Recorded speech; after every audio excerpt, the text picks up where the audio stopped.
நாசரேத்தில் இருந்த நன்மை உண்டாக கூடுமா, நாசரேத்தில் இருந்த நன்மை வருமா என்று அவன் கேட்டும் சந்தேகத்தோடு இருக்கிறான். பிரியமான தேவ சபையே, இதோ அந்த இடத்திலிருந்து எனக்கு நன்மை வருமா?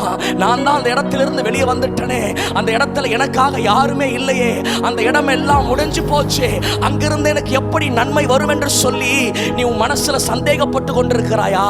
ஆண்டவர் சொல்றார், பெரிதானவைகளை நீ காண போகிறாய் என்று சொன்னா, பெரிதான அற்புதத்தை நான் செய்ய போறேன்னு சொன்னா, நீ எந்த இடத்துல எதிர்பார்க்காம இருக்கிறியோ, நீ எந்த இடத்துல இருந்து வராதுன்னு நினைக்கிறியோ, இதோ நீ எதிர்பார்க்காத அந்த இடத்துல இருந்து தான் தேவனுடைய நன்மை உன் வாழ்க்கையில வந்து சேரும். ஆண்டவரே, அங்கிருந்தெல்லாம் எனக்கு வருவதற்கு வாய்ப்பே இல்லப்பா நினைக்கிறியா? அந்த இடத்துல தான் ஆண்டவர் உனக்கான வாய்ப்பை வச்சிருக்கிறாரு. அப்பா, அந்த இடத்துல எனக்கான வழியே இல்லப்பா, அந்த இடத்துல எனக்கான கதவெல்லாம் அடைஞ்சு போச்சுப்பான்னு சொல்றியா?